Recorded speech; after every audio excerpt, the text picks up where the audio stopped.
the meeting of the board to order. Will the secretary please take the roll? Director Bott?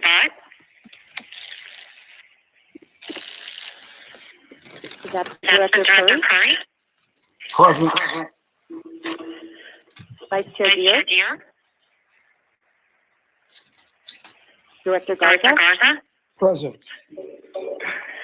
Director Harrington? Present. Director Kim? Present.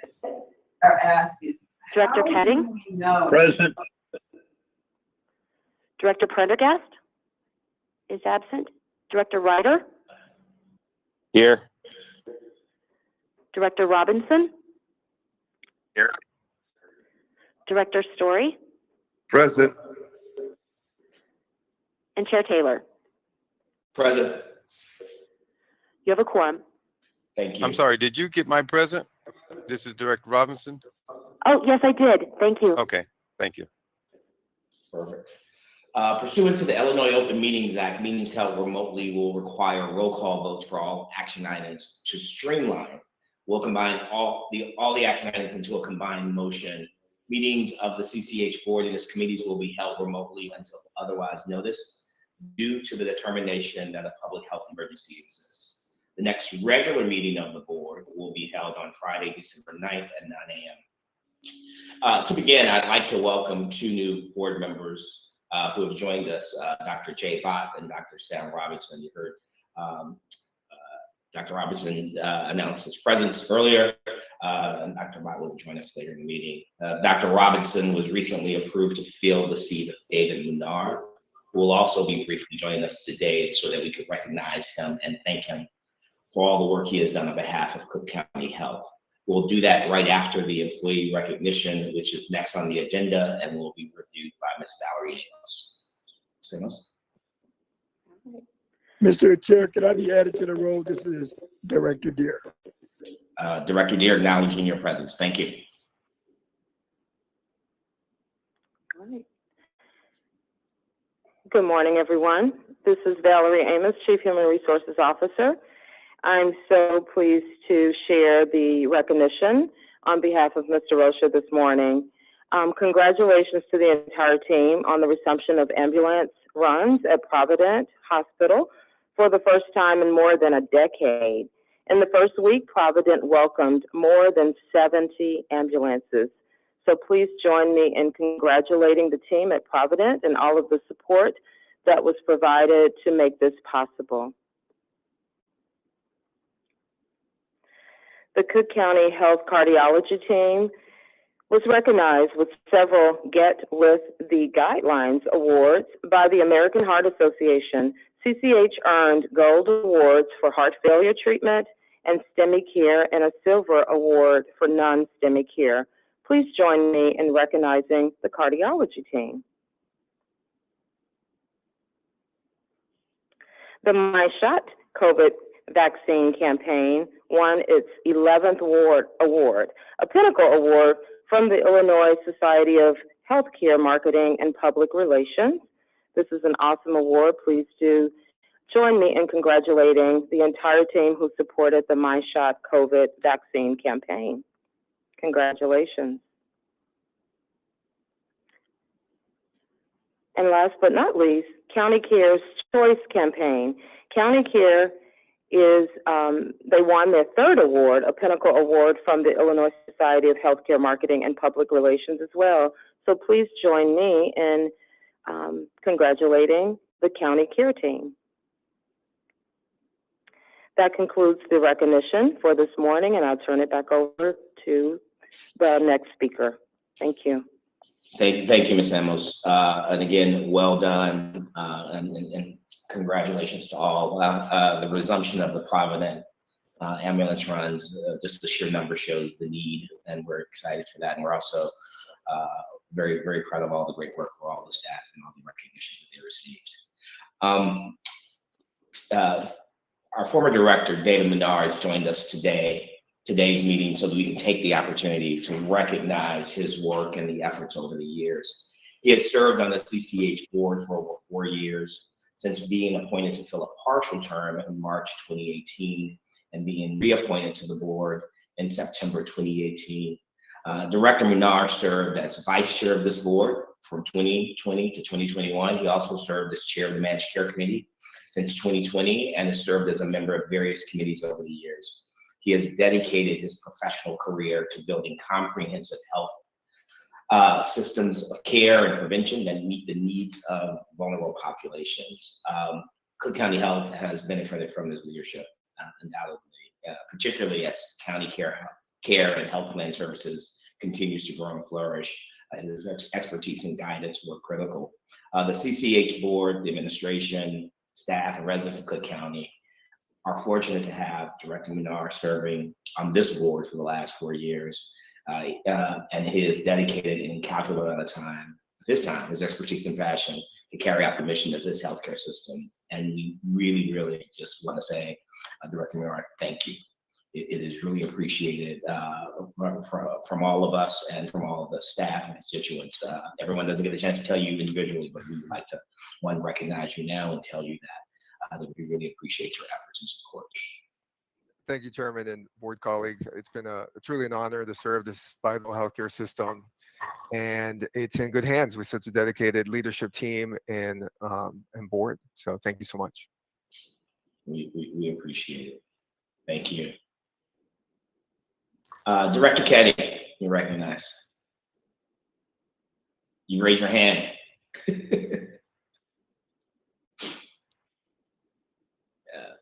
Okay, no worries. Director Curry, I see you raise your hand as well. Yeah, I'd like to also thank David for his tireless leadership, especially with respect to the Managed Care Committee, which I've been particularly gracious to step in. So I'm a little nervous about this, David. You leave some very big shoes to fill, not only with his work here on the committee and on the board itself that have really advanced some of the most innovative approaches to real partnerships among the providers here during a very trying period. That was hectic, but so much so with the growth of the county care and establishing the kinds of relationships that are going to be instrumental and vital to the long-term success.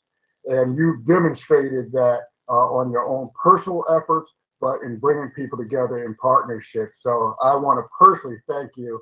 You've been a great mentor to me over these years as I step into my role, both on the committee as well as on the board itself. And I look forward to continuing our conversations, and I'll be watching.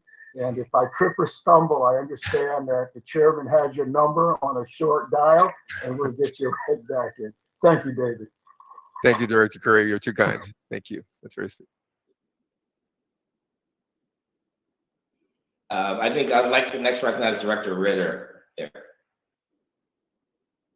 Thank you, Mr. Chairman. David, thank you for your thoughtful service from the day you came on this board. You know, your critical thinking around the challenges that we face definitely helped add to the voice for where we're at now, which is in a strong, stable, and growing position. So just really appreciate your work and your contribution to the board. Thank you so much. And I also believe that CEO Rocha has comments he'd like to make on the subject as well.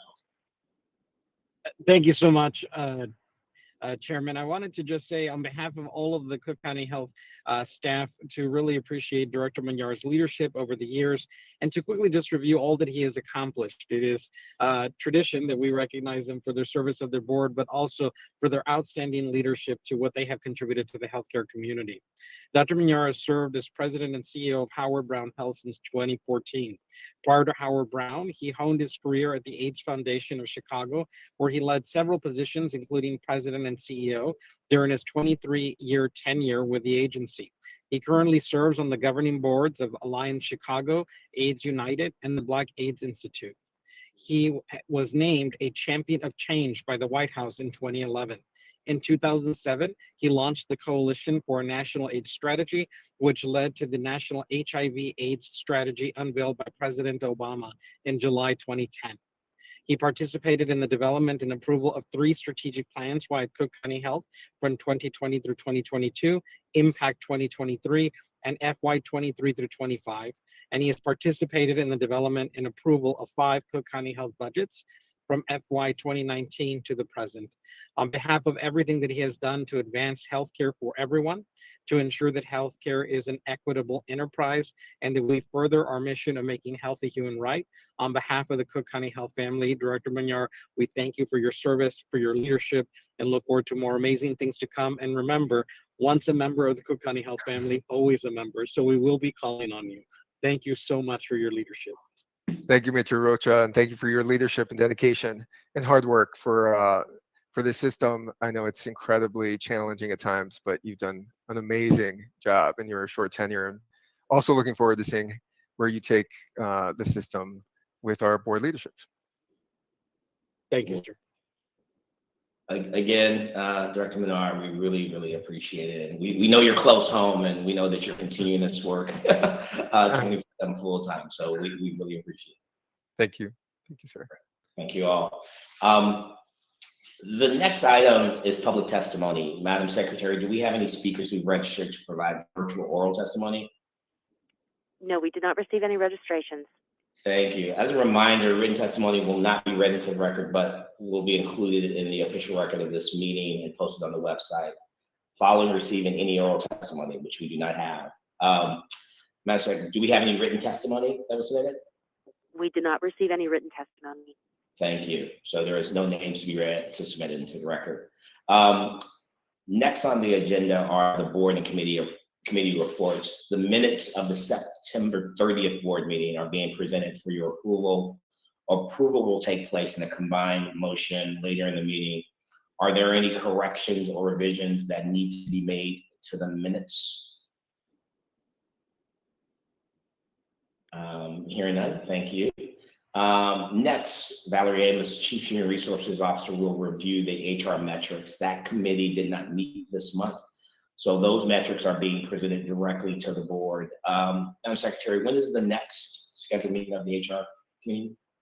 It is on Friday, November 18th at 12 noon. Thank you very much. Director Curry, you still have your hand raised. Is that just, do you have an additional question? Perfect, thank you. Ms. Amos. Hi. Good morning again. This is Valerie Amos, Chief Human Resources Officer. Can you see my slides? We can. Okay, great.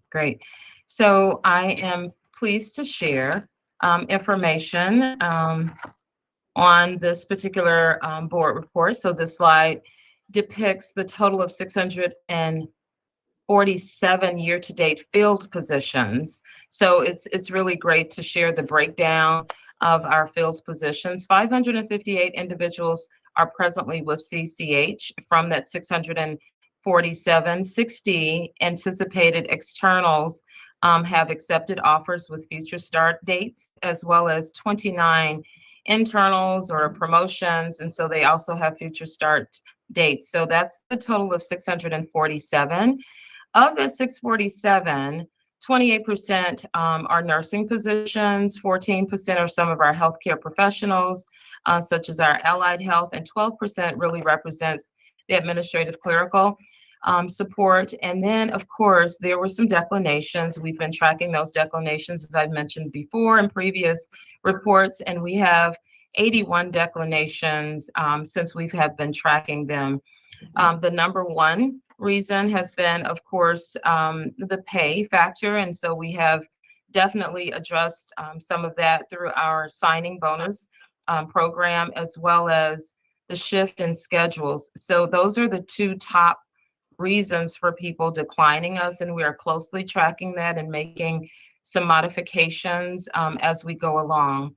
The middle box really represents our hiring velocity.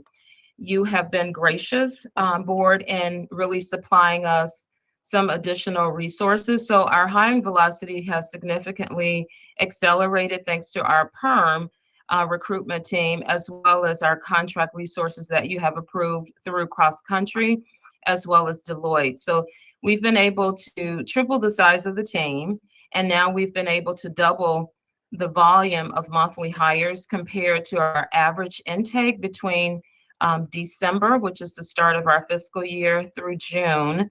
So the first 7 months, we had seen kind of a slowly, progressive time period.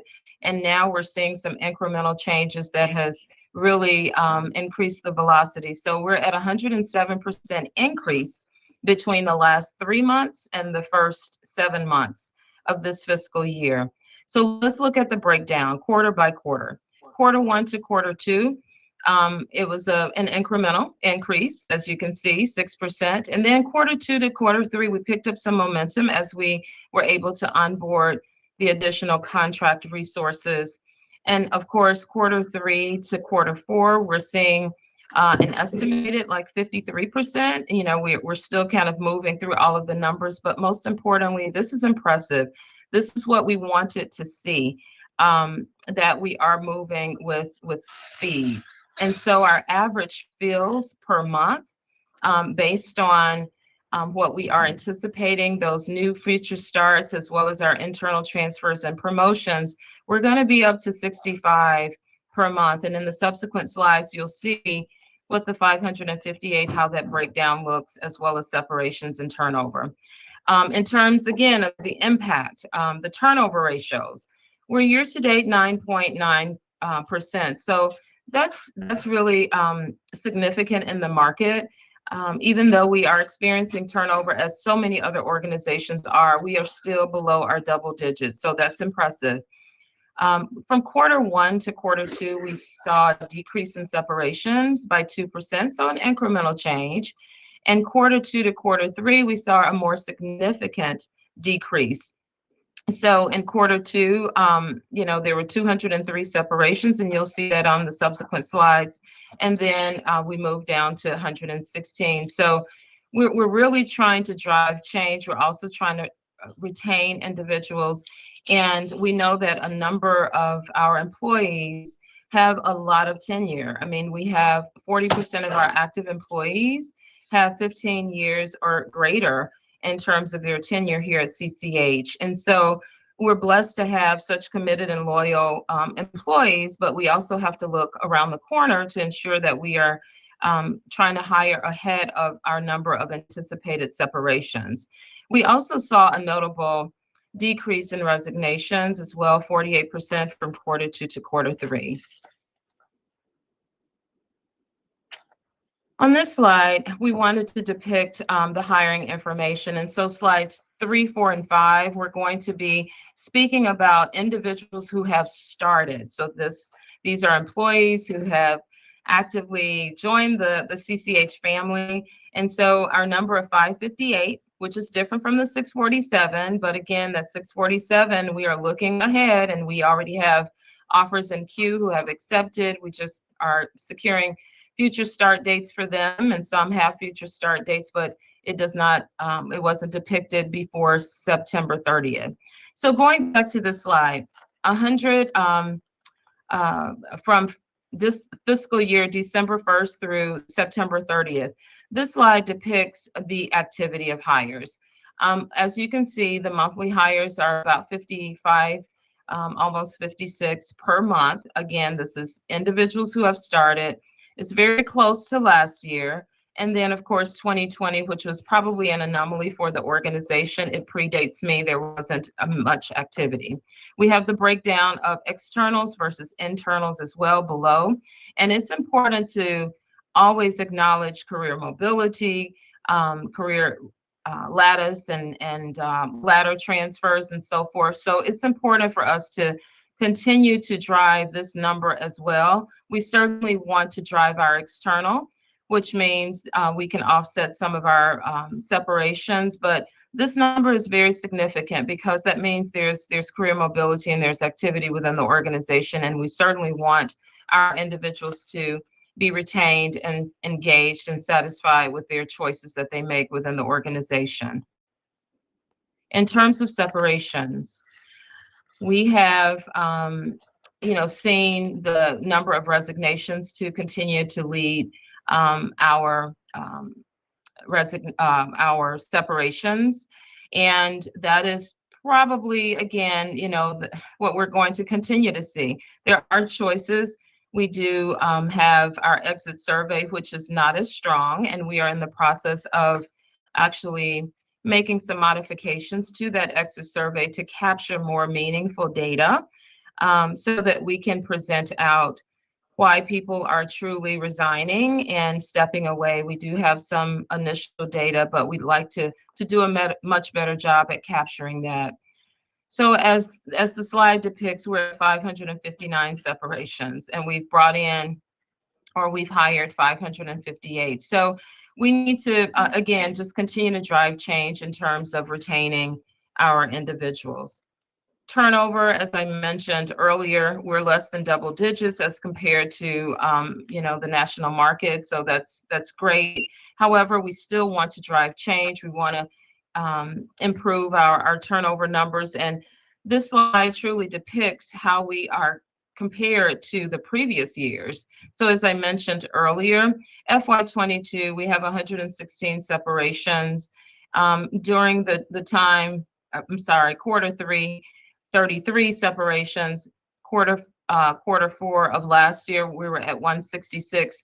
Quarter four of FY20, we were at 102. So there is truly a significant difference between what we're seeing in this particular quarter, what we saw last quarter. So we are trending in the right direction. So I'm very pleased to share that with you. In terms of just, appeal, I talked about our front door was broken at probably 1 or 2 board meetings ago. So I'm so pleased to announce that we are excited to share that we recently launched a refreshed our web pages and our career pages in terms of our external site. So what has changed? We've modernized our online presence. We've refreshed the site. So it's more interactive and it's easy to navigate. The careers naming is on our CCH landing page, which is awesome. But this showcases our values and mission. It's very mobile friendly as well. We have a nursing microsite that particularly focuses on the values, the support, all of the different entities that are associated with nursing. So we're very pleased to say, in collaboration with our communications and marketing team, who's led by Karen Stanzik, as well as some support from external companies, we have launched this site and we're excited. So please do check it out at our link that's listed in the slide. And we think that this will also attract more talent because we are a little bit more competitive by how we present ourselves, and this is important. So thank you, Karen Stanzik and others who participated in this process. Last but not least, I'd like to just share what we are doing. There are targeted planning activities with multiple key departments in order to ensure compliance. There are planning stages outlined at every recruitment event. So we've been collaborating with our employment plan officer, as well as the departmental sponsors and executive sponsors of those respective departments. So we have really focused on hiring and focused on improving the number of hiring fairs and improving our throughput with those hiring fairs. So yesterday we had a very successful event. We had hospital police officer registry. And so as I understand, we had 35 attendees. 19 of those vacancies were available, and we extended offers to 18 who accepted. So we'll see if all of them are able to join us in record fashion. So we're very pleased to share that the team was awesome, the department, the employment plan office, our team, and others. So thank you for all of the support. I will also note that our contract recruitment support that the board has approved, they were also on site to help us. All of these job fairs are on site that we have listed here, and we have more to come. As you can see, the next 2 that are on the docket are nursing. And so we're in the process of finalizing all of the details. For the November 7th nursing event, there are 103 vacancies that we are targeting for that particular event. I don't have all of the details for the remainder of them, but we want to really showcase our efforts. We believe that our signing bonuses will also attract individuals. All of the communications and marketing that has gone into all of these events. I know that flyers come your way, but we have social email blasts that we are sending out nationwide. We have TikToks as well. I know that that's a new novel approach for recruiting, but it's been catching on, and we're delighted to share that we're a bit more contemporary with our efforts to proactively source. We also have talent sourcers that the contract team has provided, and they are also seeking support and, you know, candidates to really cast that wide net for them to attend our events. I am done with my presentation. Any questions?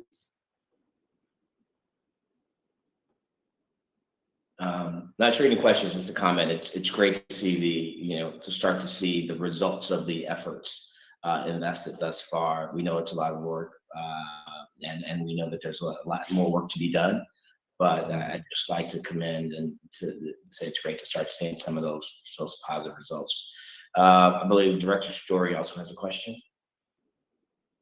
Thank you, Mr. Chairman. Good morning, Valerie. Good morning.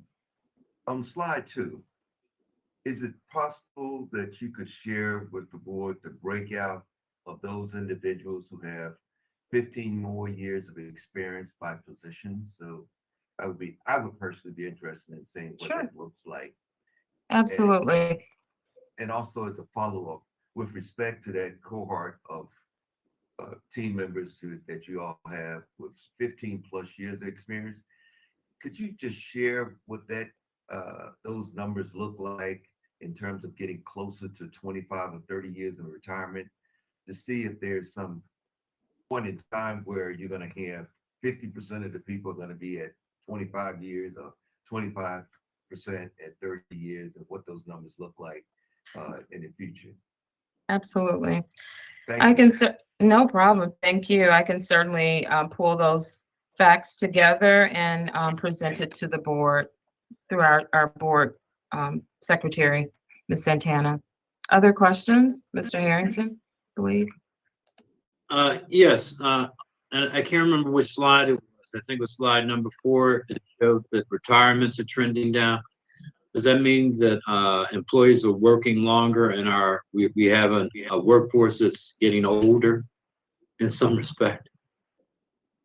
We can certainly delve into that as well and take a deeper dive.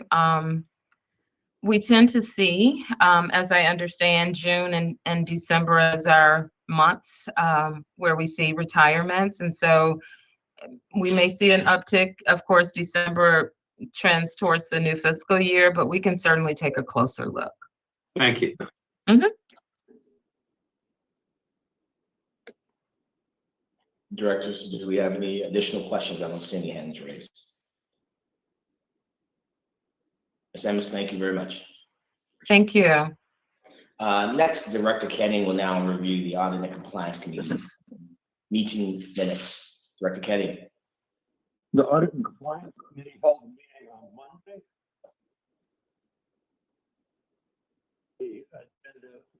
Director Kenning, we're having audio challenges with you here. Can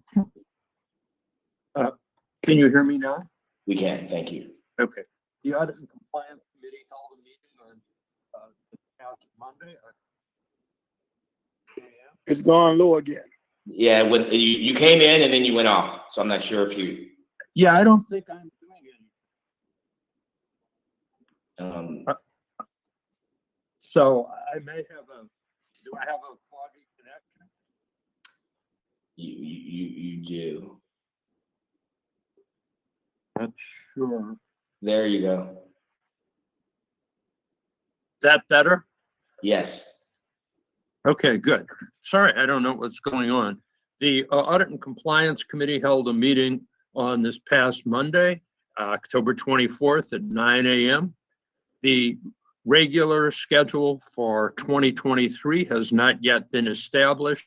However, it's expected the committee will begin its quarterly meetings sometime in January. At this past meeting, Nicole Elmiro, who's the Chief Compliance and Privacy Officer, provided her report, and that's included with the minutes. The first half of the meeting was a continuation of the overview of the compliance program that is being undertaken because we made a decision that it would make more sense to talk through the committee functions as part of meeting the educational requirements rather than trying to do these through online segments as we have in the past. This session focused on the county care portion of the overall compliance program, including the formalized control activities, educational and communication approaches, and auditing and reporting. The second half of the report at the meeting reviewed metrics for both CCH activities and for county care, and particularly focused on county care recoveries. During the state fiscal year, which is how our compliance is measured, our recoveries, almost $7 million. Part of that was recoveries from the previous year because due to the COVID emergency, we were not able to recover during that period. The committee did go into closed session to receive various reports from the internal auditor, and a brief summary of that information will be provided later when the board goes into closed session. There were no action items associated with this minute, so unless there are other questions, the minutes can be approved as part of the combined motion later on. So we will return in closed session. Thank you. Do we have any questions on the minutes? Hearing none. Thank you, Director Kelly. Director Curry will now review the Managed Care Committee meeting minutes. Yes, good morning. The Managed Care Committee met on Monday, October 24th at 10:30 a.m. The Managed Care Committee's regular meeting scheduled for 2023 has not yet been determined. However, it is expected that the committee will begin holding its quarterly meeting starting in January 2023. At this meeting, we reviewed and discussed a report and metrics. The committee discussed the report in detail, which included information on the following subjects: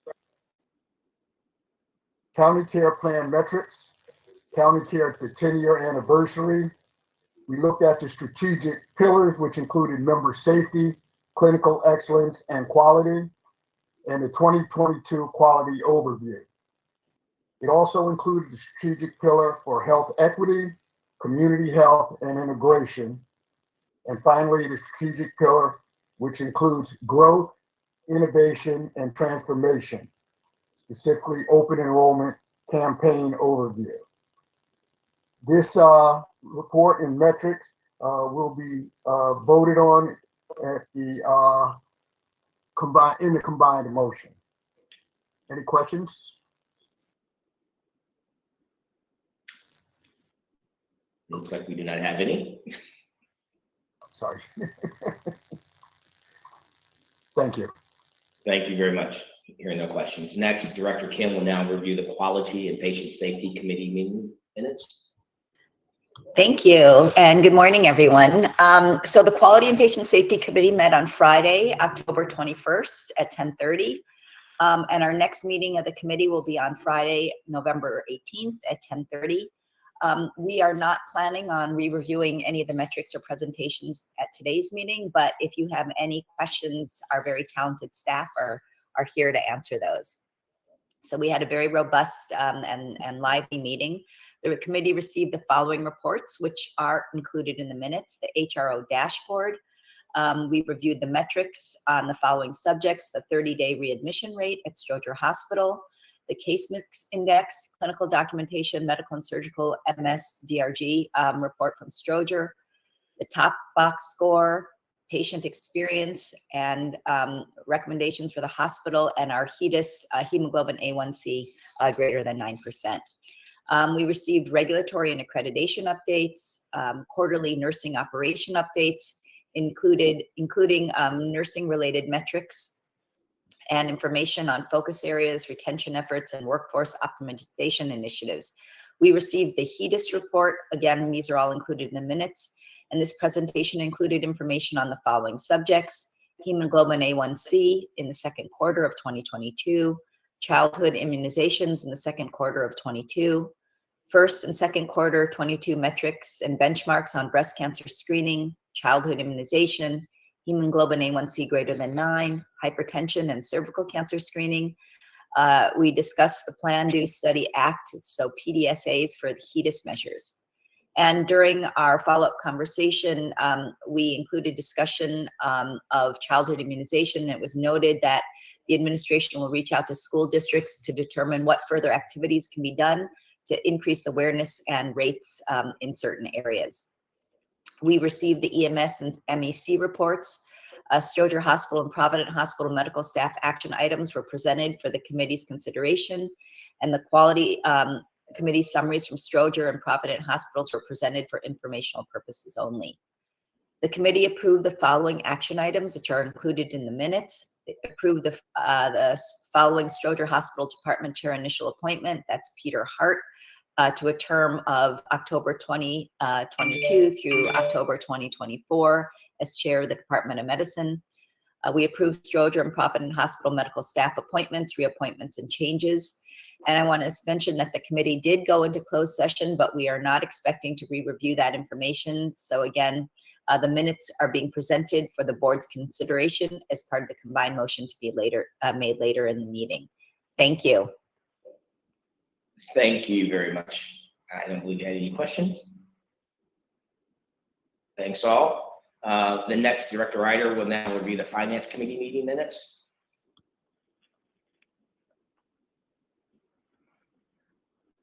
Thank you, Mr. Chairman.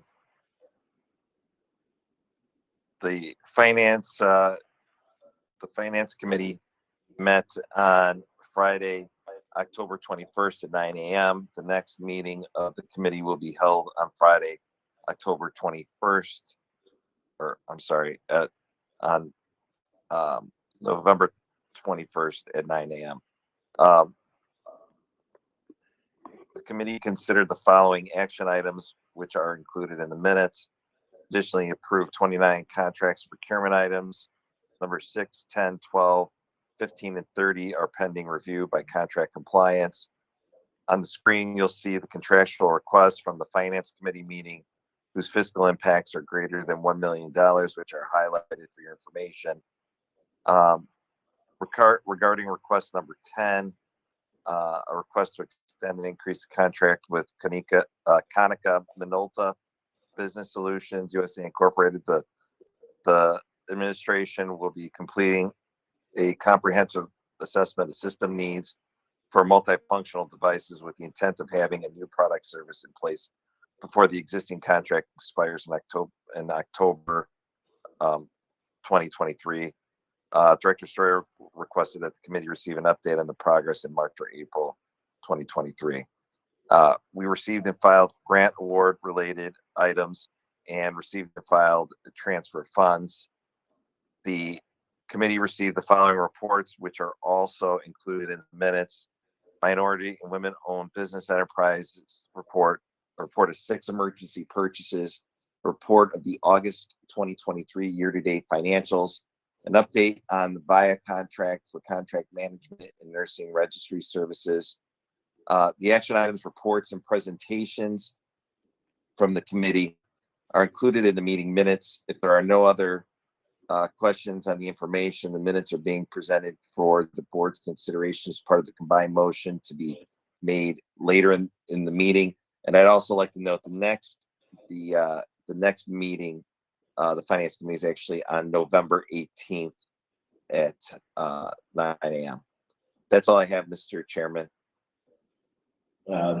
Thank you very much. Do you have any questions? Thank you. We do not have any contracts being presented directly to the board for its consideration, so we'll move on to the next item. The next item is a resolution delegating authority to the CEO to accept donations on behalf of Cook County Health. General Counsel Jeff McCutcheon will provide an overview of this matter. Jeff?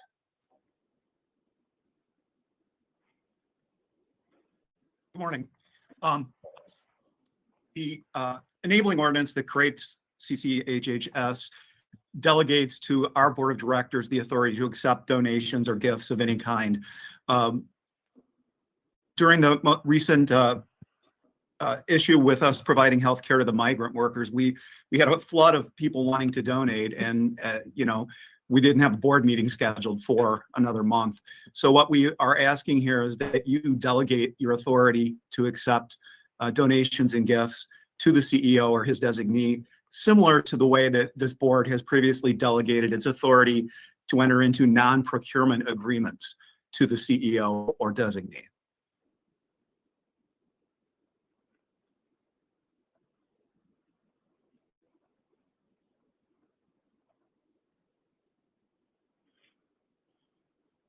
I do not see any questions. Yeah, I was going to ask, do you have any questions? All right, I think this was within the board pack, so you've had a chance to review the resolution. But thank you, Jeff, for providing the overview.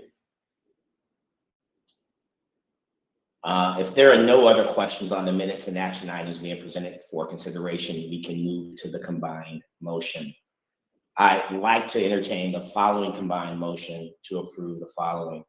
Item 4A, September 30th board meeting minutes. Item 4C, October 24th minutes and minutes of the audit and compliance committee meeting. Item 4D, October 24th minutes of the managed care committee meeting. Item 4E, October 21st minutes of the quality and patient safety committee meeting, which include one Stroger Hospital department chair initial appointment and the Stroger and Provident Hospital medical staff appointments, reappointments, and changes. Item 4F, October 21st minutes of the finance committee meeting, which include contracts and procurement items, grant award related items, and transfer of funds. And item 5B, proposed resolution delegating authority to the CEO to accept donations on behalf of the county health. Do I have a motion? So moved, Director Harrington. Do we have a second? Second. Thank you, Director Curry. The combined motion has been made and seconded. Madam Secretary, please take the roll call vote on the combined motion. Roll call vote on the combined motion. Aye or nay? Director Bott is absent. Director Curry? Aye. Vice Chair Deere? Aye. Director Garza? Aye. Director Harrington? Aye. Director Kim? Aye. Director Ketting? Aye. Director Prendergast is absent. Director Ryder? Aye. Director Robinson? Aye. Director Story? Aye. And Chair Taylor? Aye. You have 10 yeas and 2 absent. Thank you. The ayes have it. The combined motion carries. The next item is my report, which I will not have one today. And we would like to, we would say that Director Munar's recognition was my report, which was delivered earlier, part of my report delivered earlier. So the next item is a report from the CEO, Mr. Rocha. Thank you so much, Chairman. First, I want to start by going to our section that says CCH Naval Partnership. That's where we will start today. And so wanted to start to discuss the expansion of Cook County Health Navy Training Partnership. On October 6th, Cook County Health and the U.S. Navy announced the expanded training partnership for the U.S. Navy medical personnel here at our Stroger campus. Under the expanded partnership, a Navy Expeditionary Resuscitative Surgical Systems team, ERSS, will work together at Stroger Hospital on a 3-year deployable orders. The first 9-month rotation began on the first week of October 2022. At the conclusion of the initial rotation, the ERSS team will participate in additional training at the Naval Expeditionary Medical Training Institute, NMT, and then be deployed. After deployment, the ERSS teams will return to Strozier to sustain their skills, continue to work as trauma team members, and be ready for additional deployment when called upon at the conclusion of their orders. This partnership is a continuing partnership on the great program that and teaching capabilities that our trauma team has and our overall institution. We're very excited to be partnering with the Navy to make sure that not only are we bringing more resources to our patients and care, but we're able to expand education and training opportunities that help to further democracy and freedom in our country. And so we're very excited to have this partnership with the Navy. Next, I want to be able to welcome some new leaders as well as some promotions that we have internally. So I want to welcome on behalf of the Cook County Health team and present to the board Dr. Shola Ahmed, who is our new medical director for neurology, Cassandra Buckhalter, who is the manager of revenue cycle training and quality assurance for revenue cycle. It's a long title, I apologize. Alejandro Corona, who is the chief facilities officer under administration department. Anne-Marie Duran, who is the manager of population health and performance improvement in our managed care department. We also want to welcome Tara Denise Goody, who is the director of patient relations in our quality assurance department. Michelle Hennepel, who is the director of juvenile justice for behavioral health training in our behavioral health division. Vida Holman, who is the clinical case manager in our inpatient care coordination team. Peter Kozatsky, who is our data integration manager in our operations department. Heriberto Santiago, who is the Director of Plant Operations at the ACHN Network Division. Kathy Tran will be a clinical case manager in our inpatient coordination. We also want to congratulate our internal promotions. Keisha Bibbs will now be our nursing services business operations manager and nursing administration. Courtney Coleman will be the provider of data administration, health plan services. Denise Gilbert will be Director of Nursing, Department of Public Health. Jasmine Thomas will be our nurse coordinator to Department of Medical Surgical Unit on 6 South. And then we want to congratulate further promotions with Sarah Yankee from POG, who will be our stroke program quality manager in our neurosciences team. Jessica Salgado, who will be the Director of Nursing Quality and Regulatory Compliance in our Nursing Professional Department and Education Department. Carl Robinson, who will be our System Manager of Patient Financial Services Cash Applications in our Financial Services Department. So as you can see, as you heard earlier from our Human Resources report, we are increasing and bringing on new Cook County Health team members to continue the excellent work of our system. Also want to have some updates on Ebola. There is currently an outbreak in Ebola Sudan in species in 5 districts in Uganda. Cook County Health is monitoring the situation closely. We have started screening patients coming into our facilities and training staff on appropriate processes and procedures and PPE should a suspected case or confirmed patient be identified. An Ebola internet site has been set up for staff education and training. Continue with our system operational updates. Our patient support center has answered 45,628 patient calls in September with an average answer speed of less than 60 seconds. Our MERGE COVID-19 testing and vaccination call center answered 3,008 calls in September, a 10% decrease compared to prior month in August. And that coincides with the reduction in some of our case volumes. Our new clinical triage call center answered 2,881 patient calls in September and recently started taking calls regarding refugee health. We hosted a joint consumer advisory board meeting for consumers from the Core Center, Austin Clinic, Provident HIV program, and our SSH ARC program from Cottage Grove, Blue Island, and Robbins.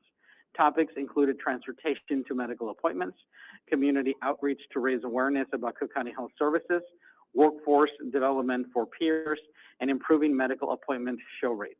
CAB members advise staff to encourage our patients to take charge of their healthcare needs. Continuing our system operations, we also are very proud to report that we have once again started inpatient hemodialysis programs at Providence Hospital, furthering our capabilities. So you heard that Providence had a very exciting month. It started both its inpatient hemodialysis program as well as its ambulance runs and is experiencing very promising growth. We will continue to begin transitioning non-emergency transportation from our Cook County Health fleet to Kaizen Health on November 1st. And County Care has made the following enhancements to its reward program: inclusion of additional rewards for annual flu shots, cervical cancer screenings, breast cancer screenings, among others. Streamline the process for expecting mothers to receive sleep safe kits, which which has resulted in a 470% increase in utilization of the reward, a planned January 1st transition from the OTC rewards card to a card that can, in addition, be used to pay for gas, utilities, internet, transportation, and groceries has also commenced. Now, I'm very happy to bring forward Eliana Mora, our Chief Administrative Officer for Ambulatory Care Services, who will be reviewing the programs that we have set up for our asylum seekers and all the programs that we have offered to the asylum seekers that we have seen recently. So, Ms. Mora, can you please start your presentation?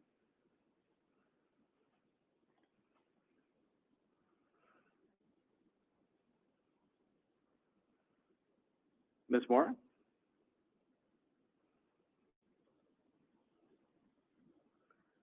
she on the call?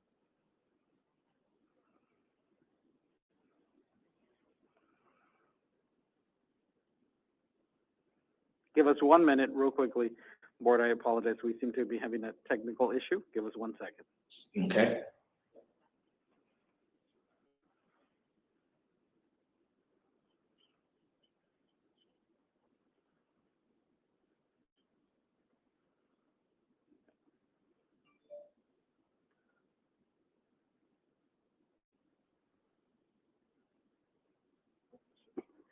Ileana, did you join us?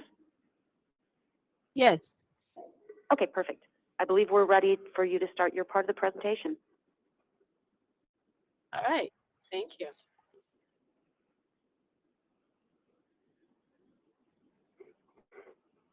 And are you able to see the screen that I'm sharing? It's still loading on my end. Okay. All right. Good morning. I'm going to be talking a little bit about the work that we have been doing at the Refugee Health Center located at Belmont Cragen. Let's see, Debbie, is that the first slide? I think there's one slide before this. It was just the cover slide for it. I didn't, okay. Okay, let's go. All right, so wanted to start out by sharing the various locations which we are providing care to as part of the asylum seeker program. So as you can see, there are 23 different locations, 12 shelters in Chicago, and then we have 11 hotels, 10 of which are in the suburban area. In total, we've had approximately 4,000 asylum seekers to date arrive from the border. When they arrive, the process is that the city of Chicago then houses them in one of the shelters and then moves them on, and then for a couple days, and then the state of Illinois will then transfer them over to a hotel whereby they stay for 30 days. The slide in particular, as you can see on the map, is all over the area. But we, as the health center and the healthcare provider, have to then, they are transported to us for their first medical assessment. But then for those needing any follow-up care, then we are responsible for working with the various families at any of these locations to coordinate their care. So it has been quite a feat to coordinate all these locations, in particular when the patients are coming to us with no cell phones or a form of contact. If we move on to the next slide, we can see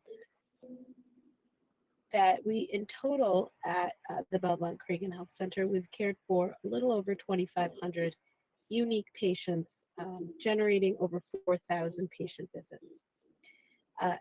The majority has been, well, not the majority, the greatest slice is from adult male.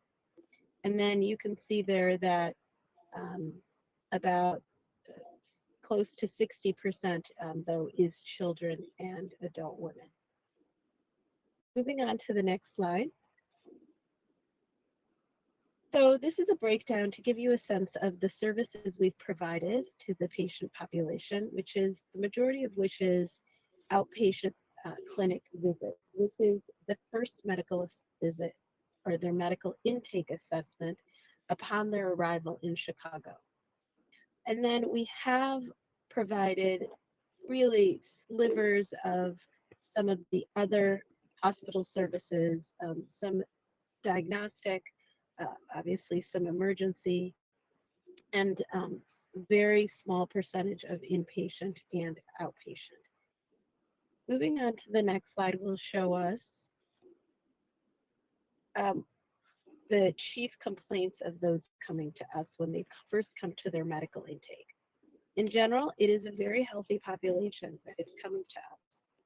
And really their chief complaints are around, cough. They've been traveling for a very long time and, weeks and weeks by foot, buses, trains. So for the most part, it's, cough, headache, fevers, some diarrhea, rapids, and so forth.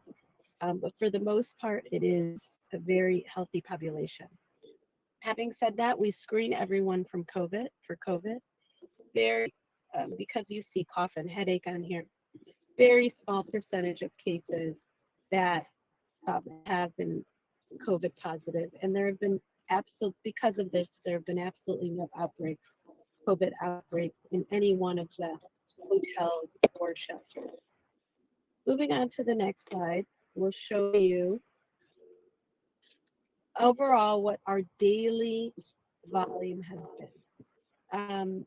As you can see, we are starting to see a slowing down of buses and also lower volumes of visits coming to the Migrant Health Center. That is largely likely due to policy change by the President Biden's administration. We're continuing to monitor it. However, we do continue to see buses not in the magnitude of having to care for 100 plus. We'll continue to monitor it and see how we progress. Having said that, as you all know, we have 2,500 new unique patients to the health center, which we do plan on providing follow-up care. Moving on to the next slide. All right, this is a big piece that we had competency and service that we had to build out. Given that we have to provide care to all of those in the various 20 plus locations, they are using and needing some follow-up care.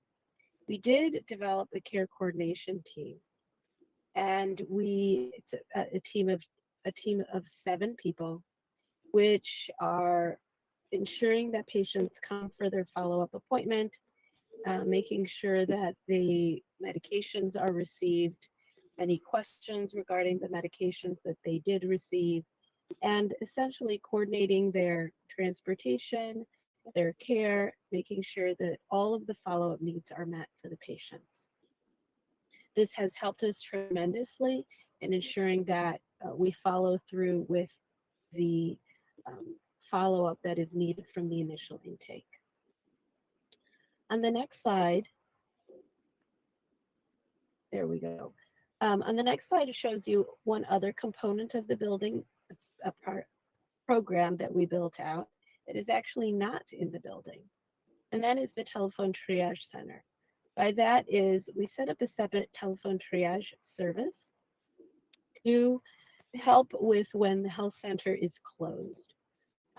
We are provide the service. We have nurses answering the calls, and also just if there are any triage type questions, again, any follow-up previously that might need some medical triage by a nurse.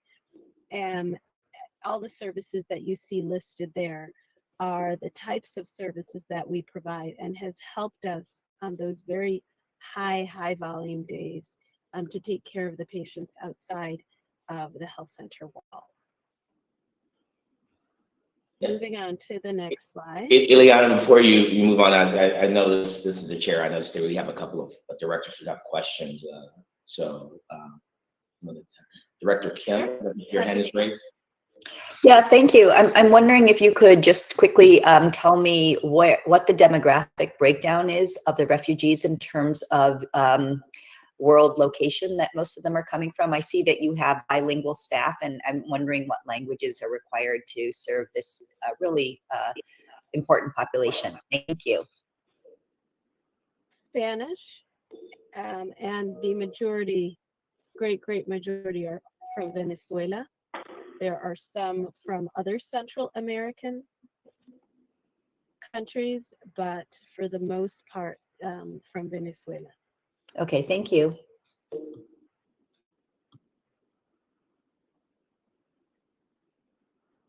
I believe that's it. Thank you, Director. Smora, you can continue. Okay. Okay. All right.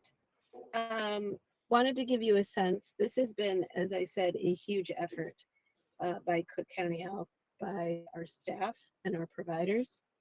We have been able to bring in some of support outside of the organization, but what I would say that we have over 180 staff that have come to work in the health center, whether that's after hours or during normal work hours. And this just gives you a sense of the magnitude and the type of providers and staff that have come out. So it's been a really a team effort by the entire organization. Lastly, a key part of what we're working on currently is to ensure that we establish medical homes for the patients that we've cared for in the health center.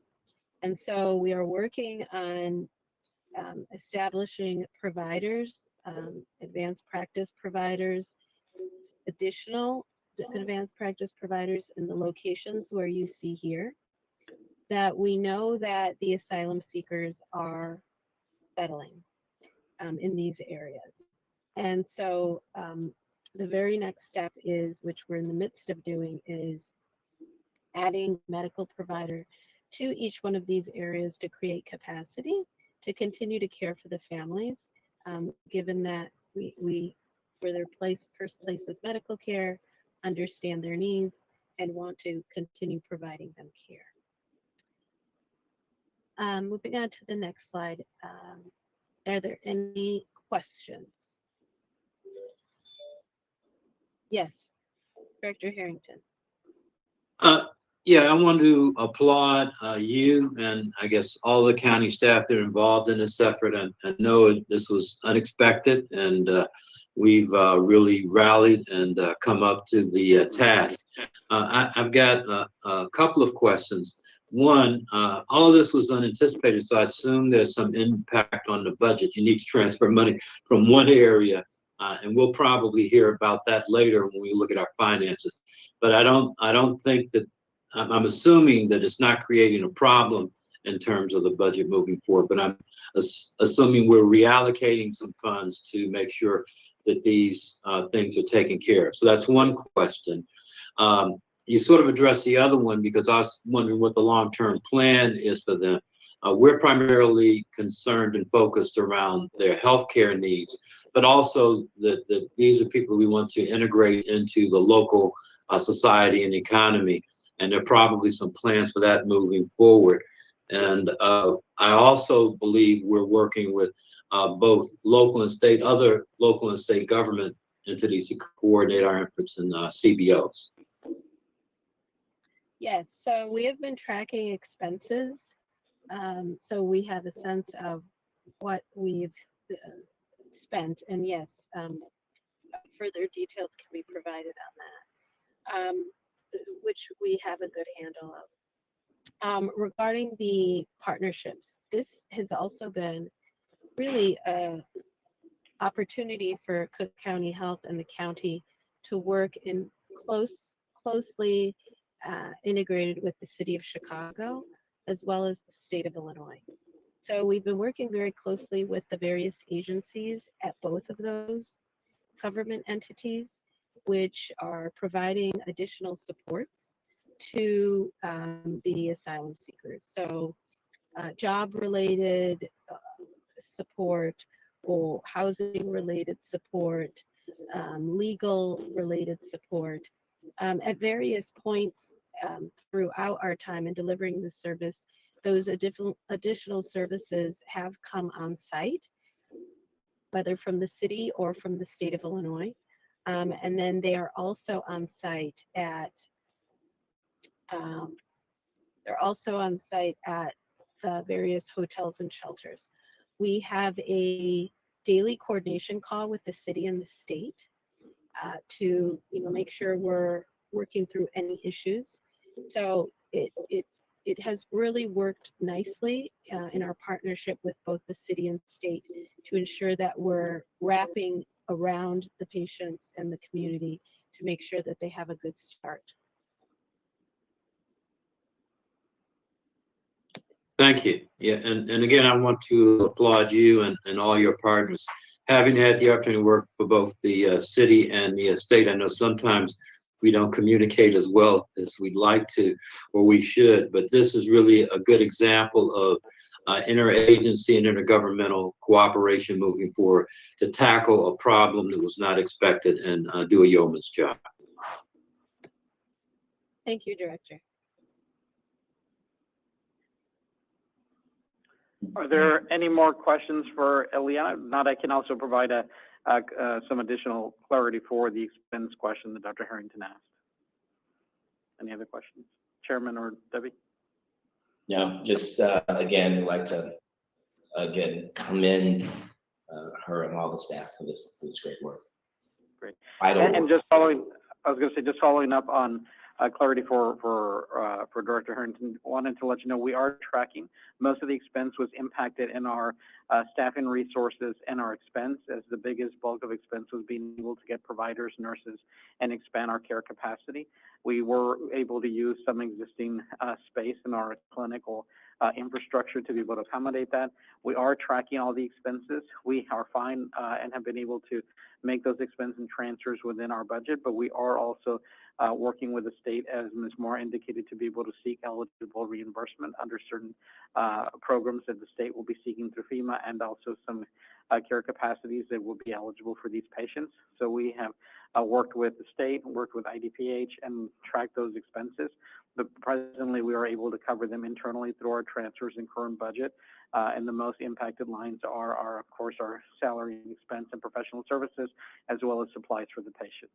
And we also want to highlight that we have also received a large amount of donations from our community, as well as the Cook County Health Foundation, who's giving around between $12,000 and $30,000 a week, depending on what the needs are of our patients, to make sure that we're able to also give additional things like clothing and other products that are needed, as they sometimes arrive with very little supplies to be able to maintain themselves. And so being able to do those wraparound care services, we want to thank all the individuals who have helped us receive that and who have been able to lend some support, but we are tracking all expenses. And so far, I've been able to cover it internally while we get the financial reimbursements with the state that we are eligible for.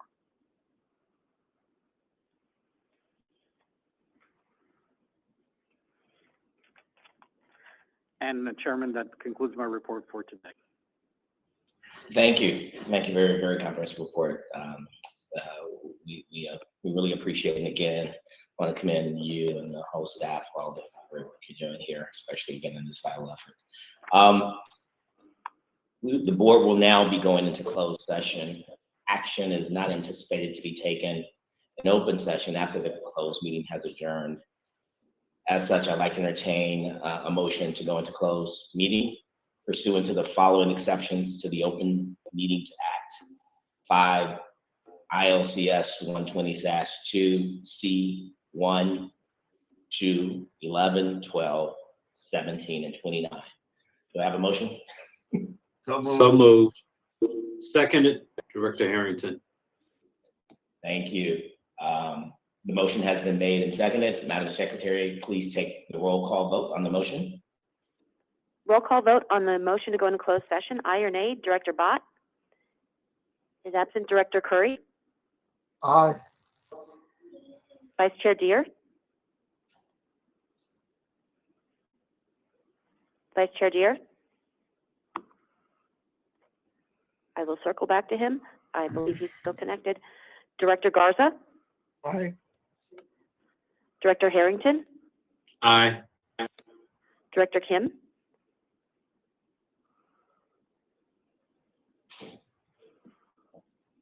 Is absent. Director Ketting? Aye. Director Prendergast is absent. Director Ryder? Aye. Director Robinson? Aye.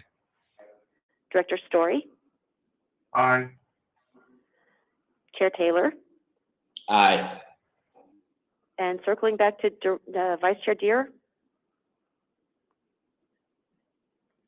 who must have stepped away. So you have 8 yeas and 4 absent. Thank you. The ayes have it. The motion carries. We'll now go into closed session. Directors, please bring us there.